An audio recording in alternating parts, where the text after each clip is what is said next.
All right, we're back.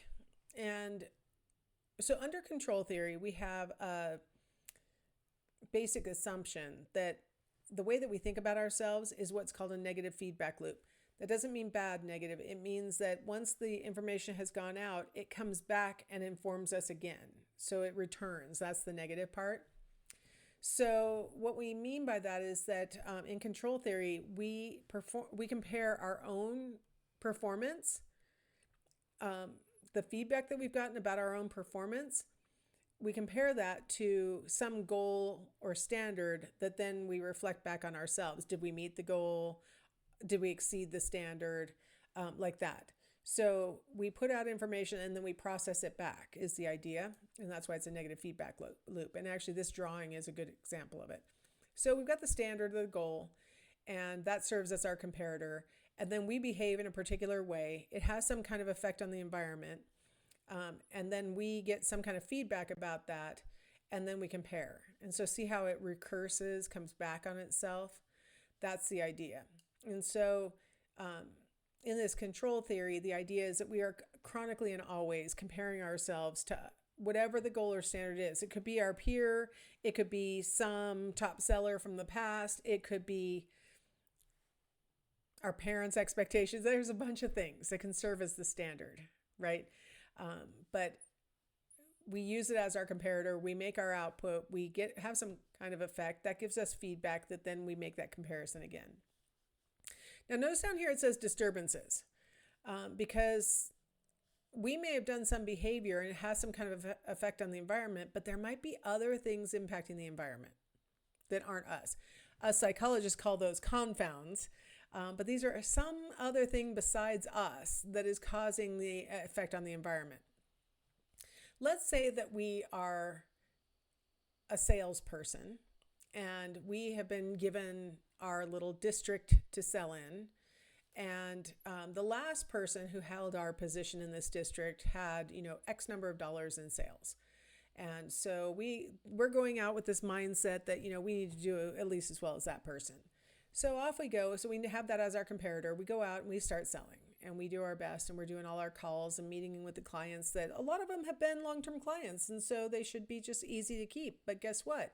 We're having our effect on the environment, but the disturbance might be that in this industry, it's really sensitive to like economic downturns. Let's say it's what would you call it? I want to say frivolous. I don't think that's the word I want. Like, what do you call it when it's a thing you don't need? Extravagance. It's an extravagance kind of thing that we're selling. So people don't need it, but when they have extra money, they want it. And so here we are, we take over the job just as there's an economic downturn. We're doing our selling behavior. We're having our effect on our clients, but the bigger effect or something that's intervening on that is whether people have the money to buy the thing we're selling. Right. And so we've had our little environment and we get our feedback that we missed our sales goals by, X minus Y, like we're below. This is bad. And so we're like, oh no, I'm underperforming compared to my predecessor. This is awful. So now I might change my behavior to try and account or compensate for why I had this bad outcome, not knowing that it didn't matter what I did. This disturbance is the factor that's important. As that disturbance goes away, because they always do, the economy's up and the economy's down. So now we're out selling, doing our normal stuff, really honestly, and then things start to turn around and we're like, oh, our sales are up. And it's nothing we did. It was the disturbances out in the world. That's one of the bad things about these confounding variables. We don't know what's happening, right? So whenever we see a discrepancy between, the standard and ourselves, we do try to reduce that discrepancy. When we are more self-focused, as I mentioned in the last video, a person who's more self-focused will go through this feedback loop more frequently. So instead of waiting until like the quarter of sales ends and now I wait for the feedback of whether my numbers were as good as the quarter that the predecessor did, maybe weekly I'm checking it. Maybe I'm trying to see how I'm doing in a more acute way because I'm more self-focused. I'm worried about whether I'm actually going to be able to achieve the goals given how I'm performing week by week. Sometimes a person will disengage and they'll say,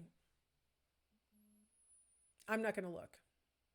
I'm not going to check my weekly sales numbers. I'm just going to do the best I can, and I'm not going to check. Checking is actually just harming my self-esteem. I'm not going to check. That kind of disengagement can actually be really not a bad strategy. It's not a sign of disengagement of badness. It's a sign of disengagement from, okay, I'm just going to do the best I can. I'll give you an personal example on that. When I was a news teacher, I used to read my course evaluations every quarter, and I would adapt and adjust and try to make sure that I didn't have any kind of like gaps or things that were making students unhappy or other kinds of things, because I wanted to do the best I could. And I had taken a bunch of teacher training, and I really wanted to do a good job. And so I was really interested in that. I still really want to do a good job, but one of the things that I had to stop doing was looking at my student evaluations. I had to stop looking at them. I only look at them once every 3 years when I get evaluated now. When I do like my 3-year annual review, I look at them then, and I get a big picture, but I don't look at them because they can all be positive. My average score out of 5 is like 4.75 across all my classes. So like I have nothing to complain about. There's nothing to complain about, but I read the comments, and it can be not even that negative, and it just sucks my life out. I'm like, oh, there was a dissatisfied student. I didn't reach them. I go into this horrible, so I just don't look. I only look once every 3 years.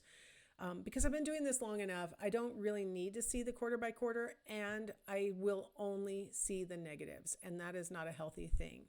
And so, what is my standard? Perfection? Like that doesn't even make sense. And then I hold that in my head. Nobody should be disgruntled enough that they would take the time to write it down on an evaluation. Okay, that's not going to happen. So it can. And I'm not saying this because I'm saying this. Control theory says disengagement's not bad. I'm just using this as an example where I can attest it. My life is a lot better if I don't look every quarter. That's all I can say. And so people will tell me, well, just ignore those negative ones. Well, if I do that, I have to ignore the like super positive ones too, right? I have to take out like the outliers. So then why am I looking? Right? Then I only have a bunch of people who didn't even they're in the middle, so they didn't bother making any comments because they were like, meh, it's fine. So yeah, just don't look. I get that. It makes a lot of sense to me not to look sometimes. You're challenging yourself with that stuff sometimes. All right, let's talk about how we can apply motivational theories to organizational problems. So here on the left, we have organizational behavior management, and the cartoon has a bunch of mice, and the CEO is pointing at the maze and says, okay, here's the plan. Actually, if you've ever been into Martin Hall, I swear those 1980s people who reconfigured the interior of that building made it into a rat maze. If you've ever been to Martin Hall, please check my claim that is actually a rat maze. Anyway, goal setting and management by objectives. My little cartoon has the CEO saying to the lady employee, so there's 5% more for coming to work, 5% for being on time, and a bonus for returning promptly from lunch. Well, that'd be a nice job. And then our final one is job enrichment and job crafting. And Lucy says, I've always wondered why you decided to be a dog. And Snoopy says, I was fooled by the job description. All right. I'm not sure how perfect my cartoons are, but I think they're hilarious. Anyway, so organizational behavior management, they follow what's called the Applied Behavior Analysis ABC model. Some of you might know what applied behavior analysis is independently of what I'm saying, but we're going to focus on the ABC model. A is for antecedents, B for behavior, and C for consequences. All right, here's my little chart, ABC, and it's an application of behavioral psych principles like rewards and punishments, things like that, to study and control individual and group behavior in organizational settings. So that's what organizational behavior management is. It's really funny because my colleagues who don't know very much about IO Psych are always shocked when I say they apply Skinnerian conditioning concepts in organizational psych because we're trying to shape people's behavior. So A, the antecedent, we're going to figure out what behaviors need to change. Maybe people are coming to work late. I went to go get my hair cut recently, and the person who was supposed to be there at the time I was going to be there was not there, and they said, oh yeah, they're always late. I'm like, how do you still have a job if you are always late and did not come in the entire time I was getting my hair cut by someone else? I'm like, that's pretty late. Like, this is significantly late. So let's target tardiness. Um, so you have to establish what the baseline is for the target behavior. So let's say we want to figure out how frequently tardiness is happening, how much tardy a person tends to be, things like that. We're going to figure out what are we starting with. Okay.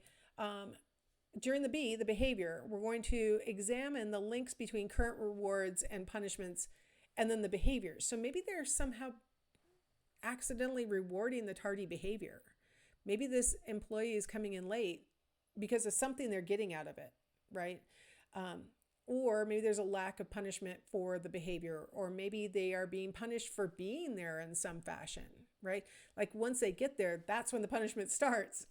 Something like that. So we have to figure out what the links might be between the behavior and then the punishments and the reinforcements that may be present.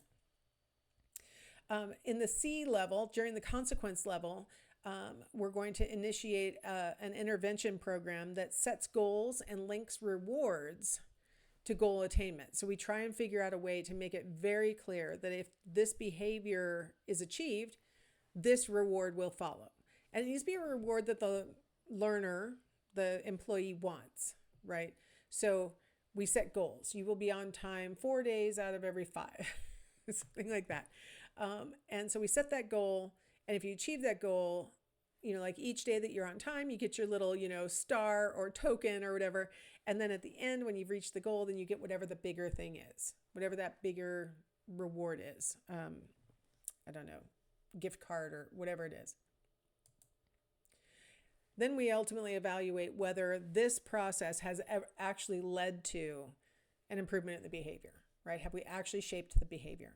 So this is what we call the ABC model for organizational behavior management. And we can apply it to lots of different behaviors that might occur at work. So it's a really flexible model.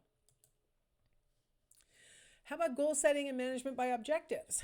All right, so it's a system for establishing work-related goals and a procedure for assessing performance compared with goals. So we have, on the one hand, the goal setting, which is that system, and then we have a procedure for assessing performance at the end. So managers and subordinates jointly set objectives for a specific time period. The subordinates develop an action plan for achieving the goals. They're not just told, here's your sales goal. They work with their manager and they say, hey, what would be a reasonable sales goal? And then the subordinates develop an action plan. How are you going to achieve these goals?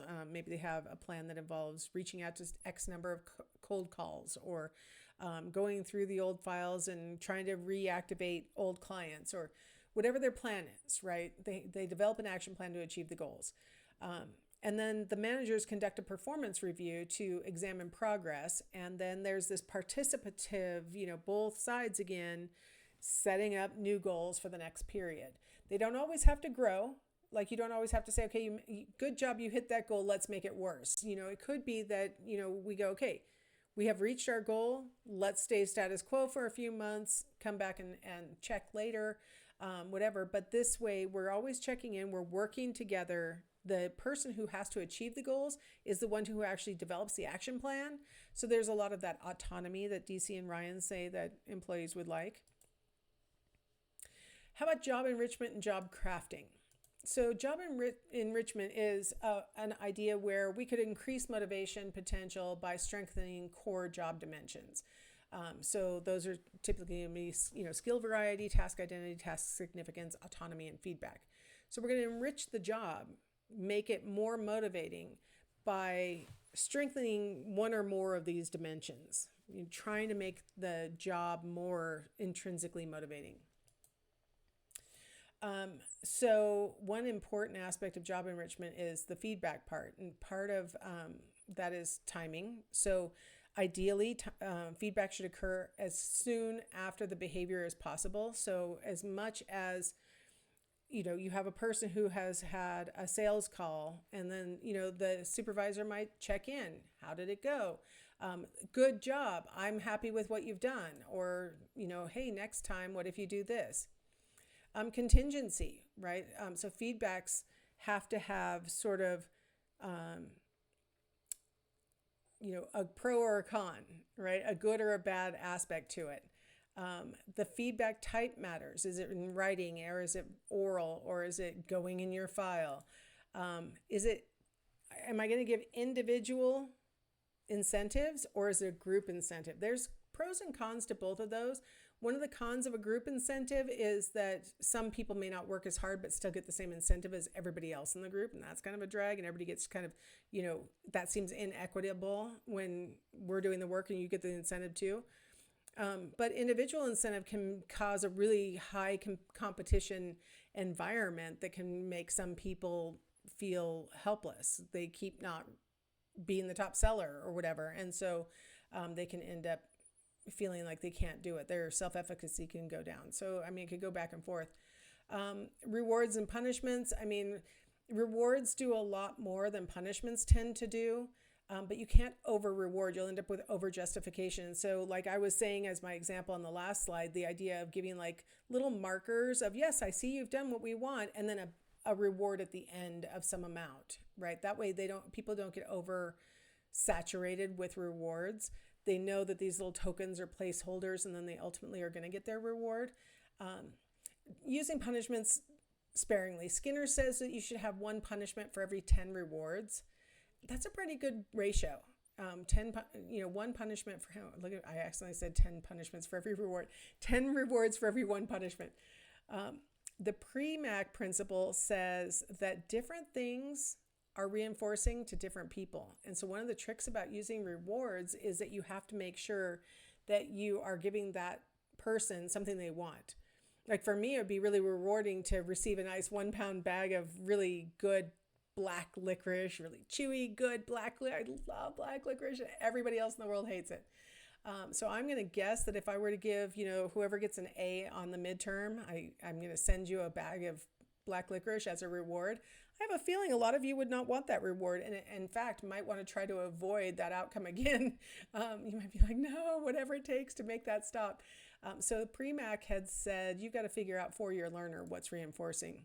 And then finally, the feedback needs to be fair, right? So that people don't have that inequitable feeling. Now, job crafting is where employees have the flexibility to customize or modify their own job to have the characteristics that they want. These are called idiosyncratic deals or ideals.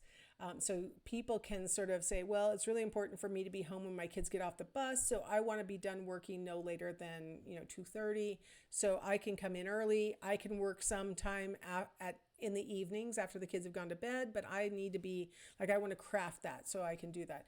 And so making a deal that is perfect for them makes people more motivated is the idea. That if you can craft the job to be appropriate for your lifestyle, you will be more satisfied.